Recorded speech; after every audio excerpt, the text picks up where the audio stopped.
That's a thumb up. All right.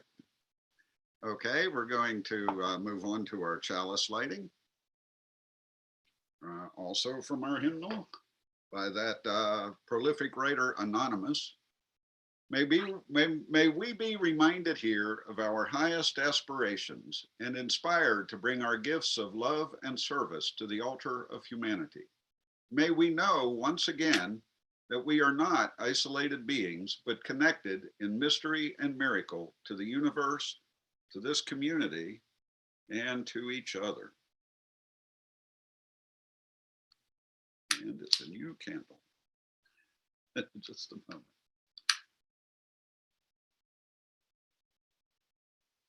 Here, now we have a chalice.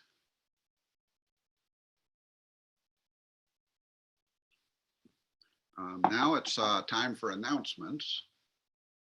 I'll start with the usual. The Thursday night discussion group will meet on Thursday night via Zoom at 7 o'clock. If you'd like to join us, we get together and eventually watch a TED Talk as an excuse to get together and and discuss the TED Talk.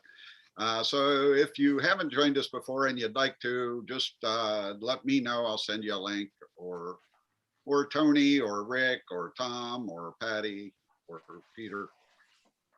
We all have the link, so, and we'd be happy to share it. Okay, other announcements. Jim. The board will have a meeting after church today. This is our regularly scheduled board meeting on the third Sunday of the month. So just if anybody wants to attend, it is open for members to attend. And I'll just, Chuck, you may want to say more about this. I'll just make a quick comment about COVID numbers. We said we're going to continue monitoring those, and Chuck is doing that for us. So, in the last month, I'm just looking at the sheet here, on July 20th, our number was around 9 cases per month. Before that, earlier July, it was more 5 or less than 5 in our county region. This past Wednesday, it was 45. So that number is still really going up. As Chuck had predicted kind of a couple of weeks ago, it's almost doubling weekly. It's not quite doing that, but pretty close. So the numbers are still going up. So be safe out there. Yeah. And what those numbers are is the number of cases per day average per 100,000 residents in our 7-county area. So just to put that in perspective. Other announcements, Costa. You're muted, Costa.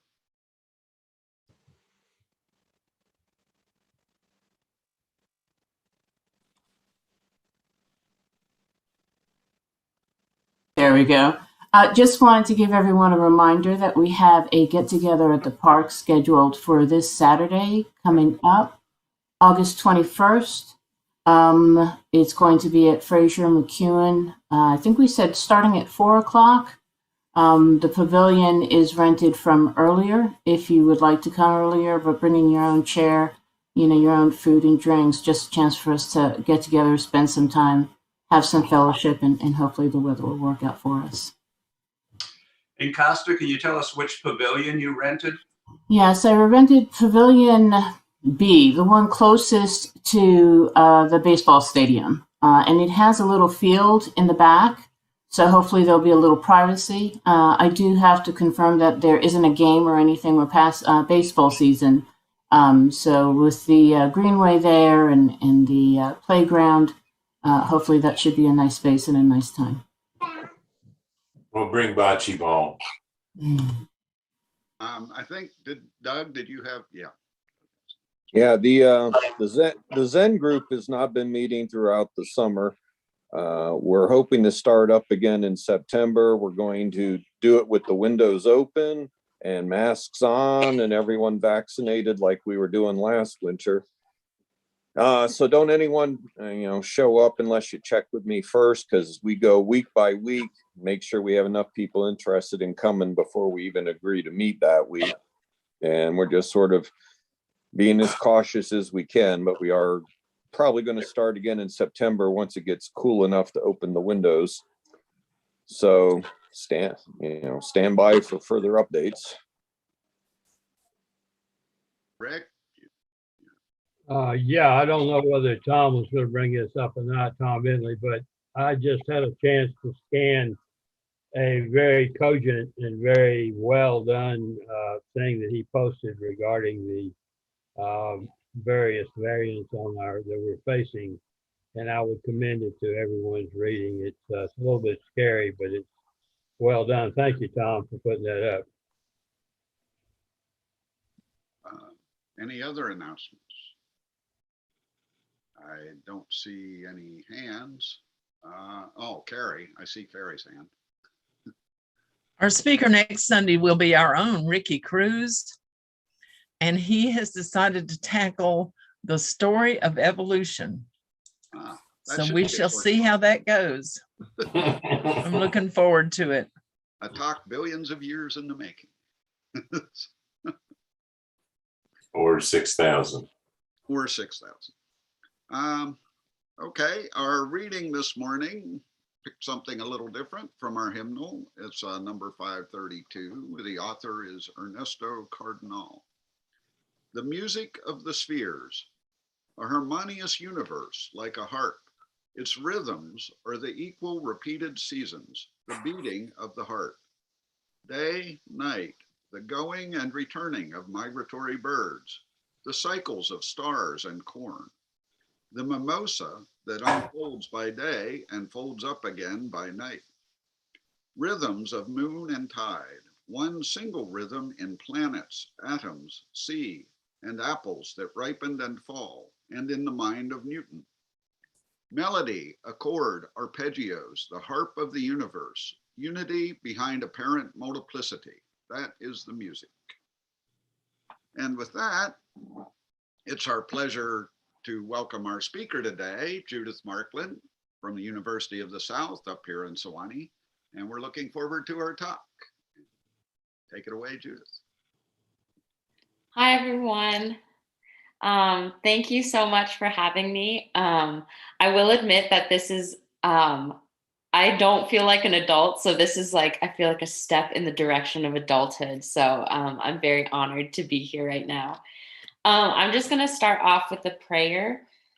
That's short. It's from this daily prayer book written by Padre Yotuma in the Corey-Mela community. I don't know if anybody listens to On Being with Krista Tippett, but he's a part of that. So it's a short prayer, but God who made trees and bodies, God who made the ground and grand gestures, may we practice happy hospitality because here hostilities can be healed.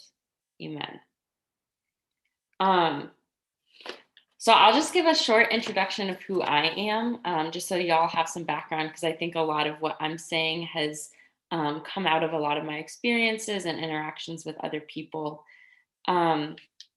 So I am originally from New Hampshire. I've lived a little bit all over. I just graduated from the School of Theology at Sewanee, and I got a master's in religion and environment.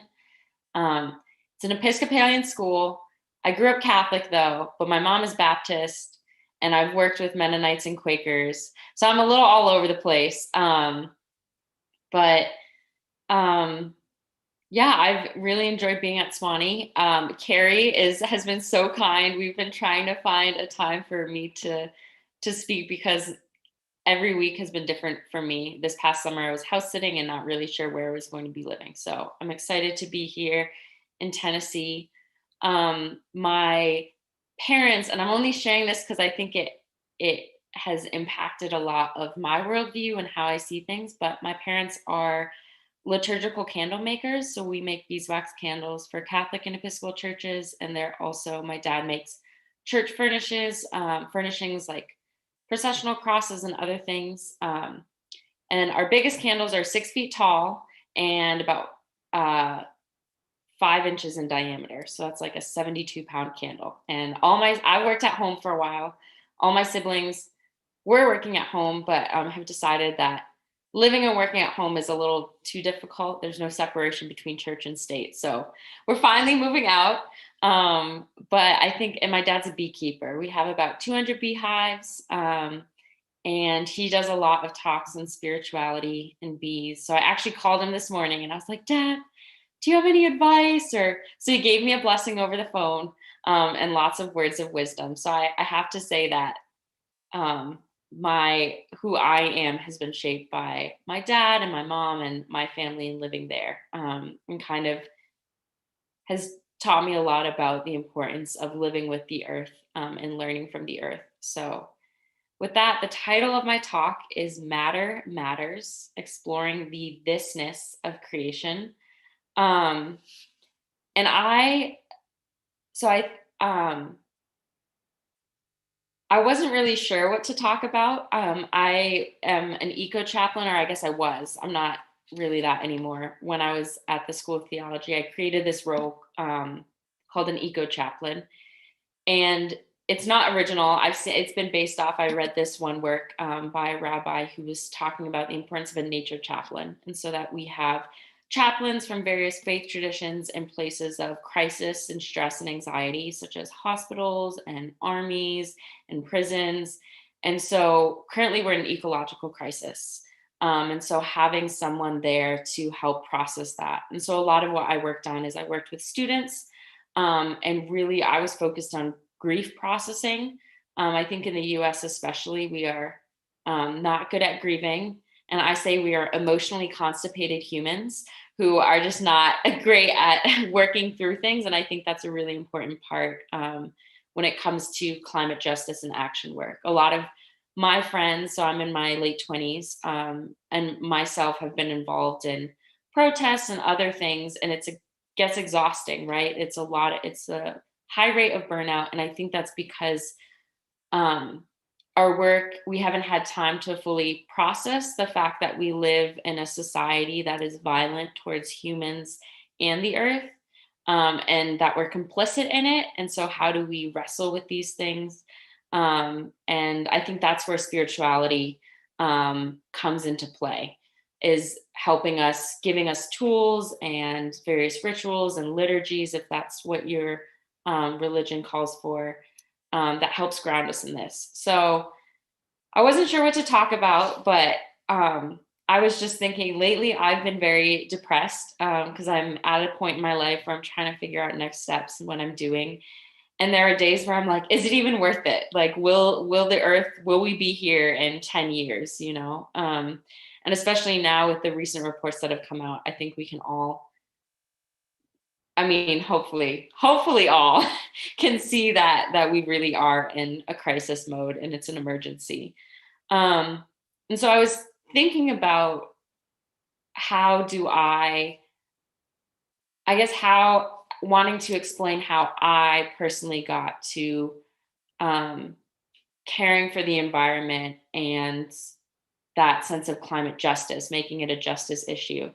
And I was thinking about, how do I explain to other people the importance of that? And I realized that a lot, when it comes with change, a lot of that has to be made out of love for it to be sustainable change. I know friends of mine, that when they see me, they're like, oh, I need to recycle now. And I'm like, I don't want that to be an obligation. Like, I don't think if we see this as an obligation, oh, something I have to do, I need to recycle, or I need to turn off the lights, or little things like that. I think when it becomes something that we just feel like we have to do, it's not going to last as long. I think instead, if we do it because I love the earth and I care for the earth, and because I care for the earth and everything that is on the earth, I want to do this. So I think when we are doing things out of love, it's much more sustainable.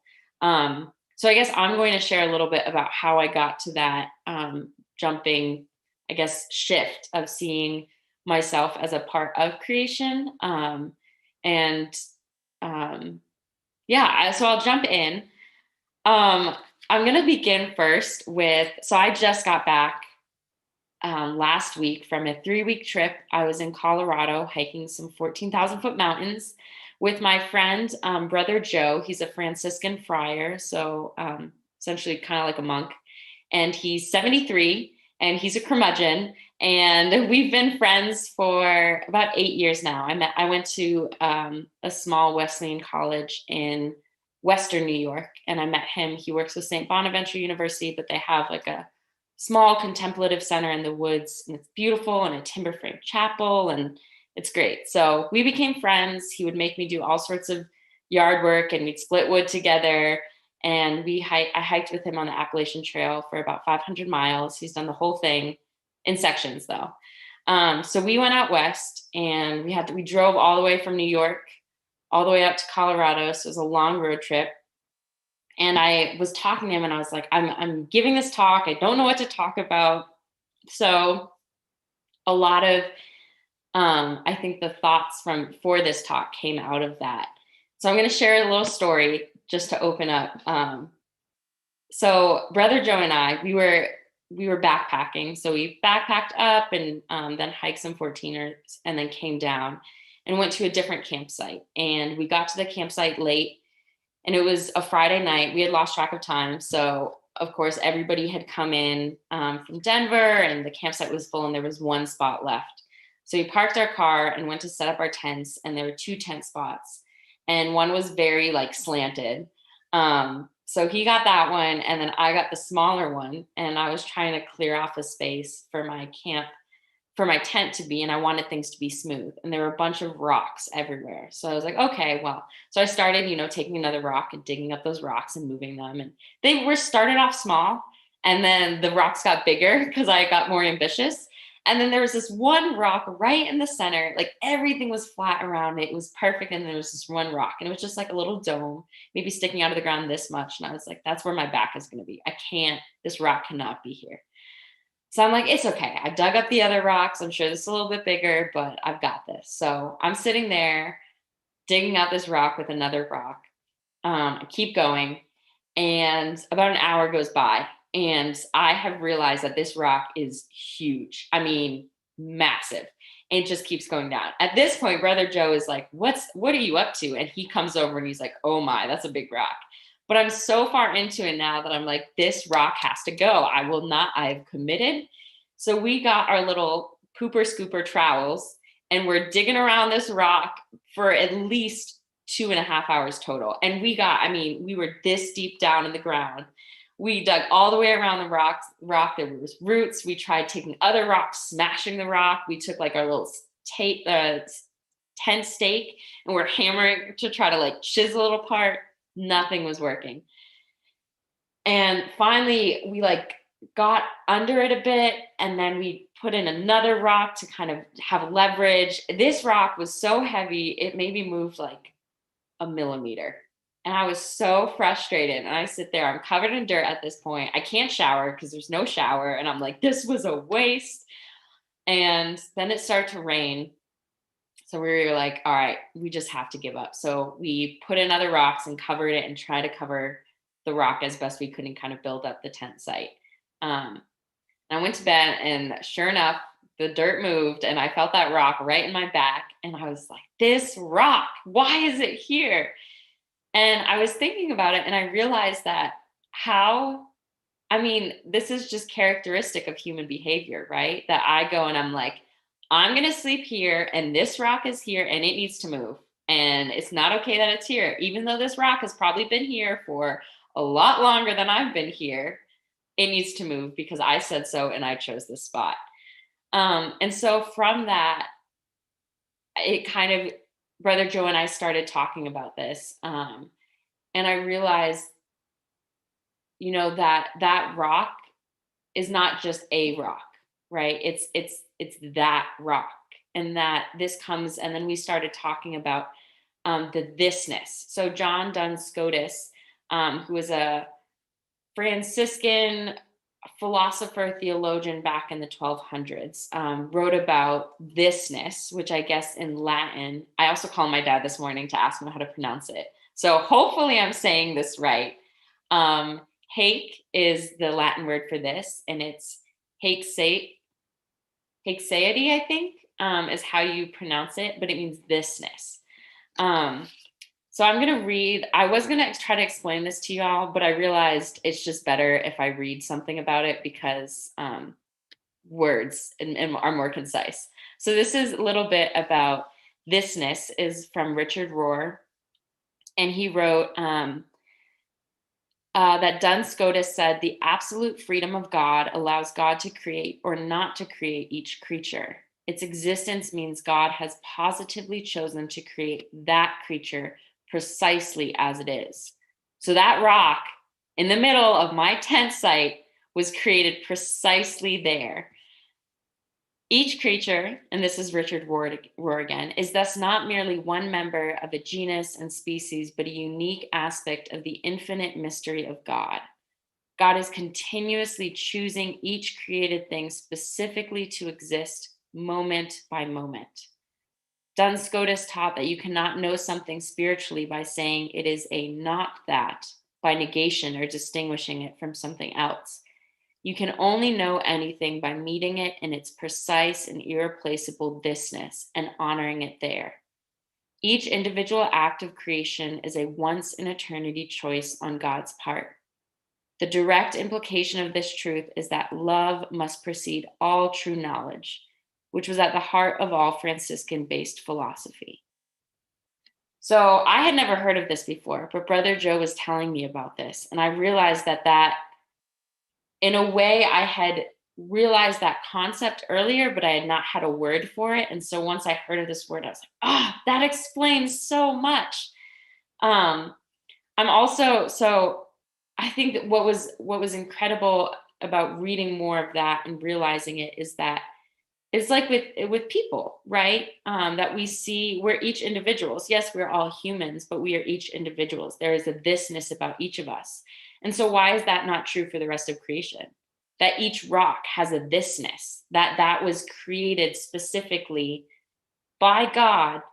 And I would also say in the image of God. You know, we talk about humans made in the image of God. And I think that's true. I think humans are able to reason. I don't quote me on this, but I don't think any other creature that's non-human is able to reason. However, I definitely think that other creatures are able to have compassion. That these traits that we see as human traits, I think, are also part of the earth and are part of the world. I mean, we have ducks and chickens at home, and I've seen when one of our ducks has died, the other ducks are grieving. Like that's something that we see other animals showing emotion. And so for me, recognizing that each of these creatures are alive and that matter matters. That matter is not just something that is there for us to use and to exploit and to extract for our own use, but is actually made as in the image of God and is alive and has a thisness to it. So something, I'm going to read a poem by Gerard Manley Hopkins, who is my dad's favorite poet. And I read this poem. I presented this, I think back in high school. I had to choose a poem for a poetry subject in English class. And so this is the poem I chose. And I feel like it's coming full circle now. So it's called As Kingfishers Catch Fire. As kingfishers catch fire, dragonflies draw flame. As tumbled over rim and roundy wells, stones ring, like each tuck string tells, each hung bell's bow swung finds tongue to fling out broad its name. Each mortal thing does one thing and the same. Deals out that being indoors each one dwells. Selves goes itself, myself it speaks and spells, crying what I do is me, for that I came. I say more, the just man justices, keeps grace that keeps all his goings graces, acts in God's eye what in God's eye he is, Christ. For Christ plays in 10,000 places, lovely in limbs and lovely in eyes not his, to the Father through the features of men's faces. And I would add creation's face at the end, but that's okay. Gerard Manley Hopkins wrote this at a very specific time. So I think something, I guess, that I was thinking about is, okay, so we see things as having a thisness and as alive, and that matter is important. But how do we get the jump of this is important, we need to care for this? And I think for me, it comes down to this idea of expanding our circle of moral regard. So I took a class at Swanee, which was an amazing class called Ethics of the Anthropocene. And we talked about our circle of moral regard. And so it's seen as like, here's a circle, and then you have concentric circles growing outside of that. And so our inner circle, we're focusing on, you know, our immediate family, really close friends. Those are the people that we're going to, you know, care for if there were a zombie apocalypse. Those are going to be the people that we're going to care for immediately. And then kind of outside of that, maybe immediate family or relatives and things. Maybe there's some relatives that aren't really your favorite. That would be in an outside circle. And so it would keep growing farther and farther. And I think for us as humans right now, specifically in the US, because I think there's a lot of different traditions and ways of life that don't always use this concept that I'm explaining. I think for some of us, we see the earth and the environment and everything, all of the non-human beings, as either that very outside ring of our circle of moral regard, or sometimes even just the backdrop.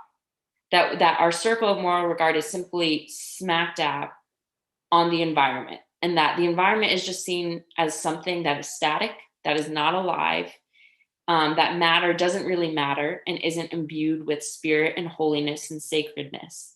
And so when we see it like that, it makes sense that, oh, well, it's fine if we, you know, put trash in the earth and make this landfill, or it's fine if we do fracking, or it's fine if we, you know, pollute the ocean or different things. And I think this is just a tangent. We also see this kind of, I guess, stance and worldview happening towards people. So BIPOC people in minority groups, it's the same kind of thing. If they're on the outside of our moral regard, or if they're seen as other, it's very easy to say, oh, well, that's fine. You know, we can gentrify these neighborhoods, or we can put the landfill next to this community, this low income minority community, because it doesn't really matter to us. So I think that's also important, is seeing that we don't just treat the environment like this, but we may treat certain people in our life like this too.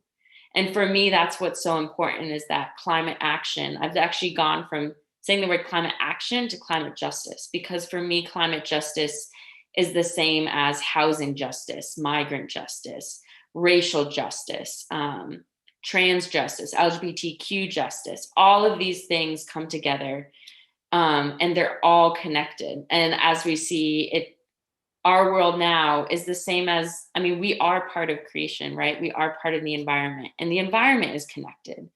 When we change one thing, that affects everything. So wouldn't it make sense that that continues in our life, and that the different societal issues we have are all interconnected? Which obviously makes it a lot harder to deal with, right? We can't just focus on one. We have to kind of recognize and have perspective. So I guess that's the next point I want to focus on, is the sense of perspective. I have another story from my trip with Brother Joe. And it's about this idea of perspective and about how we view things. So Brother Joe and I were road tripping back, and we decided to stop in Oklahoma, because I had never been to Oklahoma before. And all I knew about Oklahoma was from the play, and that was it. So we're going through, and we wanted to stop somewhere and do some hiking and backpacking. And we stopped I found this place online called McGee Creek Scenic Recreation Center, or something like that. And it's near McGee Creek State Park. And I had read different reviews online saying they had about 25 miles of trails. It was beautiful. You could camp there, like tent there. It was great. So Brother Joe and I pull up, and it was almost like a ghost town, but a state park version.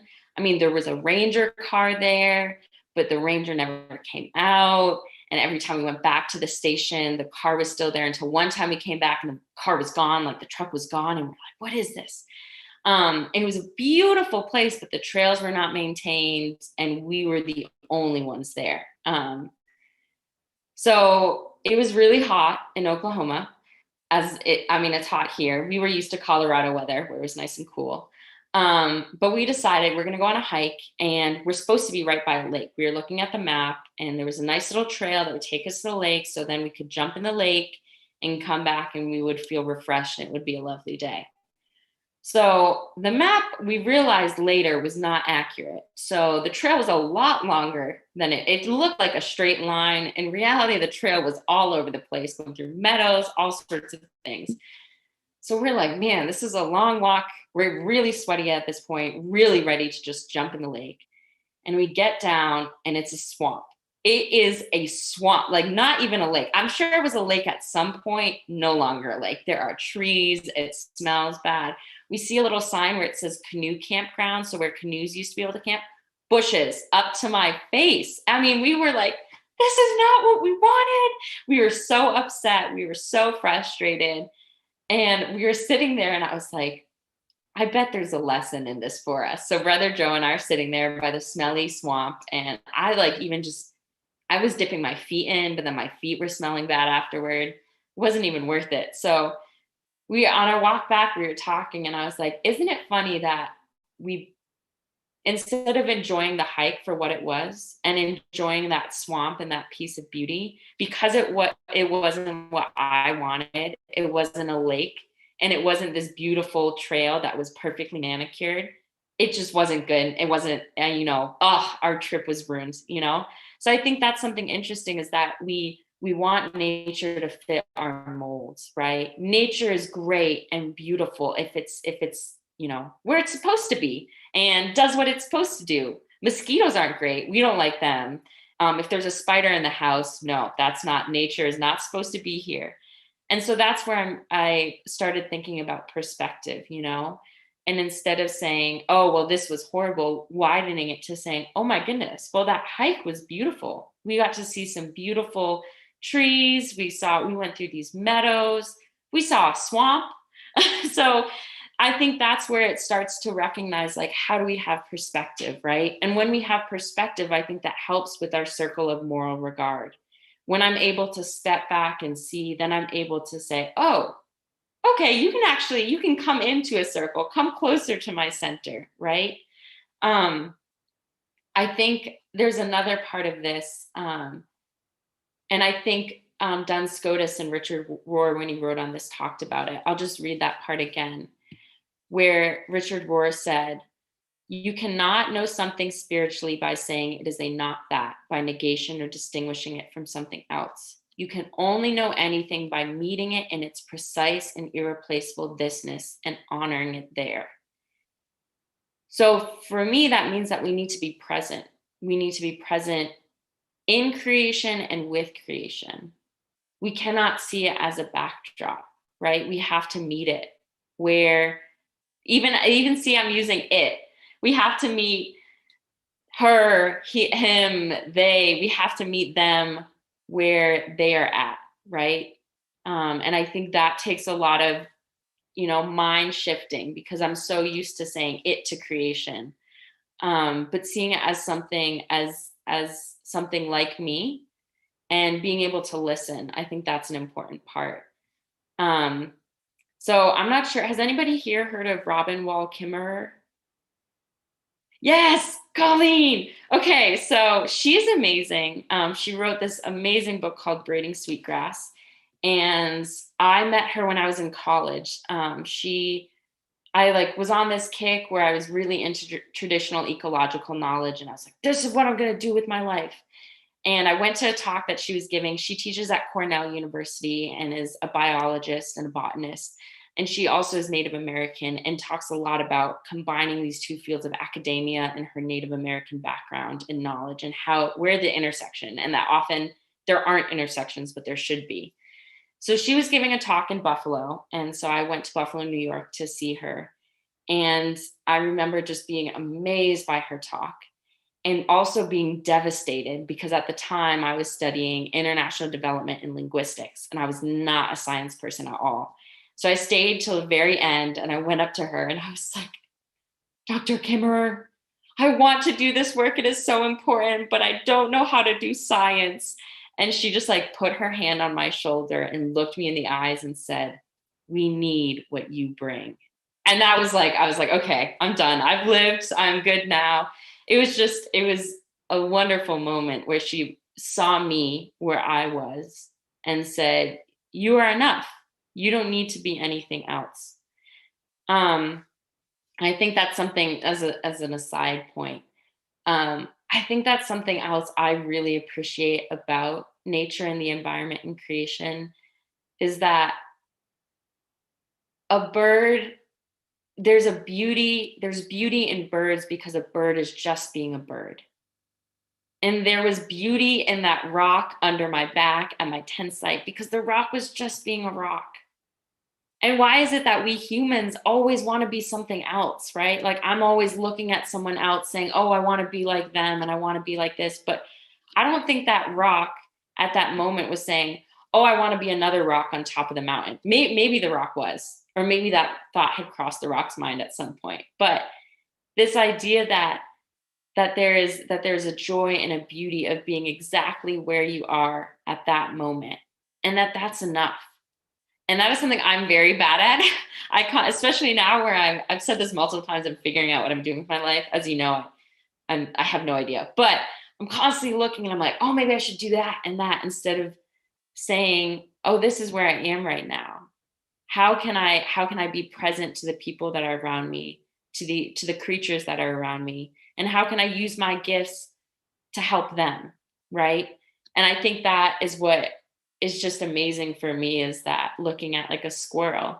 I think squirrels are so incredible, partly because I feel like I am one a lot of the times. My mind is all over the place. But a squirrel is awesome because a squirrel is a squirrel, and a squirrel is jumping around everywhere. So something that Robin wrote, which I think is so cool. It's an essay called Learning the Grammar of Animacy. And so she writes, to be native to a place, we must learn to speak its language. I come here to listen, to nestle in the curve of the roots in a soft hollow of pine needles, to lean my bones against the column of white pine, to turn off the voice in my head until I can hear the voices outside it. The shh of wind and needles, water trickling over rock, nuthatch tapping, chipmunks digging, beech nut falling, mosquito in my ear, and something more. Something that is not me, for which we have no language. The wordless being of others in which we are never alone. After the drumbeat of my mother's heart, this was my first language. She then goes on to write later. So she's talking at this point about trying to learn her native language. She says, my sister's gift to me one Christmas was a set of magnetic tiles for the refrigerator in the Ojibwe or Anishinaabemowin, a language closely related to Potawatomi. I spread them out on my kitchen table looking for familiar words, but the more I looked, the more worried I got. Among the 100 or more tiles, there was but a single word that I recognized, Megwich, thank you. The small feeling of accomplishment from months of studying evaporated in a moment. I remember paging through the Ojibwe dictionary she sent, trying to decipher the tiles, but the spellings didn't always match and the print was too small and there are way too many variations on a single word, and I was feeling that this was just way too hard. The threads in my brain knotted, and the harder I tried, the tighter they became. Pages blurred and my eyes settled on a word, a verb, of course. To be a Saturday. I threw down the book. Since when is Saturday a verb? Everyone knows it's a noun. I grabbed the dictionary and flipped more pages, and all kinds of things seemed to be verbs. To be a hill, to be red, to be a long sandy stretch of beach. And then my fingers rested on Weekwigama, to be a bay. Ridiculous, I ranted in my head. There's no reason to make it so complicated. No wonder no one speaks it. A cumbersome language, impossible to learn, and more than that, it's all wrong. A bay is most definitely a person, place, or thing, a noun and not a verb. I was ready to give up. I learned a few words, done my duty to the language that was taken from my grandfather. Oh, the ghosts of the missionaries in the boarding schools must have been rubbing their hands in glee at my frustration. She's going to surrender, they said. And then I swear I heard the zap of synapses firing. An electric current sizzled down my arm and through my finger and practically scorched the page where that one word lay. In that moment, I could smell the water of the bay, watch it rock against the shore, and hear it sift onto the sand. A bay is a noun only if water is dead. When bay is a noun, it is defined by humans, trapped between its shores and contained by the word. But the verb wikigama, to be a bay, releases the water from bondage and lets it live. To be a bay holds the wonder that for this moment, the living water has decided to shelter itself between these shores, conversing with cedar roots and a flock of baby mergansers. Because it could do otherwise, become a stream or an ocean or a waterfall, and there are verbs for that too. To be a hill, to be a sandy beach, to be a Saturday, all are possible verbs in a world where everything is alive. Water, land, and even a day, the language a mirror for seeing the animacy of the world, the life that pulses through all things, through pines and nuthatches and mushrooms. This is the language I hear in the woods. This is the language that lets us speak of what wells up all around us and the vestiges of boarding schools, soap-wielding missionary raids, hang their heads in defeat. This is the grammar of animacy. Imagine seeing your grandmother standing at the stove in her apron, then saying of her, "Look, it is making soup. It has gray hair." We might snicker at such a mistake, but we also recoil from it. In English, we never refer to a member of our family or indeed to any person as it. That would be a profound act of disrespect. It robs a person of selfhood and kinship, reducing a person to a mere thing. So it is that in Potawatomi and most other indigenous languages, we use the same words to address the living world as we use for our family, because they are our family. So that's a short passage of a much longer essay that I find beautiful. But it touches on everything that we were talking about, from my experiences, from the words of John Duns Scotus, and the thisness, right? And that matter itself matters. That matter is made up of atoms, and that those atoms are not just dead, they're constantly moving, right? That those very particles from which we are made up are the same particles that the rest of the world is comprised of. And that is all alive, not a lie. It is all alive. Robin Wall Kimmerer goes on to talk about the human or the English language needing another word to refer to the environment and other non-human beings other than it. And that he or she doesn't always work because it's gendered. And so I think she mentioned ki as a word, K-I. And so that's something you can think of, like, what is a word that you can use to describe the rest of creation, to see it as part of your family, as part of your circle of moral regard, to be able to expand your perspective. And I think when we start to do that, when we see the world as family, when we take the time to be in the environment and creation's presence and really listen and see the thisness of, I don't know, the tree outside your window or the grass on your lawn. When we start to do that, that's when we really start to see, oh, this is important. This place that am in is not just important, but it's a part of me and it's a part of us. And I think when we start to do that, then it makes sense. You know, it's a no-brainer that of course we would take care of creation. Of course we would do whatever we possibly can, whether that's recycling, whether that's contacting members of Congress, whether that's protesting, whether it's whatever works for you, doing whatever you possibly can to care for the earth and for all the creatures in it. Because when we care for the earth, we care for each other too, and each other in a very big sense.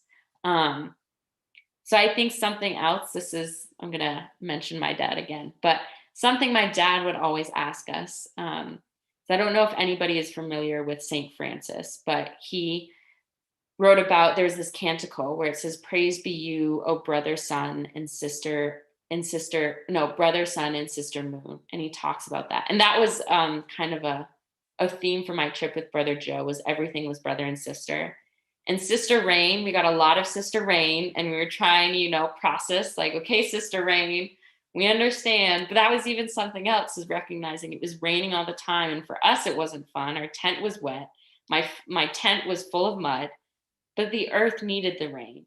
right? And so how do I get outside of myself and say, no, the rain is beautiful. It may not be great for me, but it's great for the earth, which in turn is great for me. And so my dad was saying, St. Francis and other people, we look at the rest of creation and say, oh, praise be you, sister wind, or sister rain, or sister water. But what would the rest of creation say about humans? Would they say, praise be you, oh humans, brother and sister humans? I don't know. So I think that's something to think about. I'm just going to end this. I feel like I've been talking for a long time. So I'm going to end this real quick with a poem. Does anybody here know Wendell Berry? Yes. Okay. Yay. Wendell Berry also just, I've never met him, but lovely, lovely, lovely human. I'm saying that just because of the words that he's written and what he's given us. So Wendell Berry wrote this beautiful poem called The Peace of Wild Things. When despair grows in me and I wake in the middle of the night at the least sound in fear of what my life and my children's lives may be, I go and lie down where the wood drake rests in his beauty on the water and the great heron feeds. I come into the peace of wild things who do not tax their lives with forethought of grief. I come into the presence of still water, and I feel above me the day-blind stars waiting for their light. For a time, I rest in the grace of the world and am free. In a single motion, the river comes and goes. At times, living beside it, we hardly notice it as it noses calmly along within its bounds like the family pig. But a day comes when it swiftens, darkens, rises, flows over its banks, spreading its mirrors out upon the flat fields of the valley floor. And then it is like God's love or sorrow, including at last all that had been left out. So with that, I want to thank you all so much for listening. And I hope now at the end of this talk, whenever I would tell people that I got a master's in religion and environment, they were like, oh, those were two different programs. I said, no. Those are one program. They go together. So I hope by the end of this, you also see that religion and environment not just work together, but I think need each other. So thank you so much for listening. Thank you very much for a very insightful, entertaining, and inspiring talk. I hope Carrie can talk you into coming back and speaking to us again sometime. I'm going to do closing words from our hymnal from May Sarton. Help us to be the always hopeful gardeners of the Spirit, who know that without darkness nothing comes to birth, as without light nothing flowers. At this point, we'll take about a 10-minute break. And I don't know if Carrie explained Talkback to you, but after about 10 minutes, we're going to come back and put you on the spot and go around and let people make comments or ask questions. As the speaker, anytime, every time someone makes a comment, you can respond if you want to, or not if you don't want to. And at the end, you'll get a chance for the last word. So.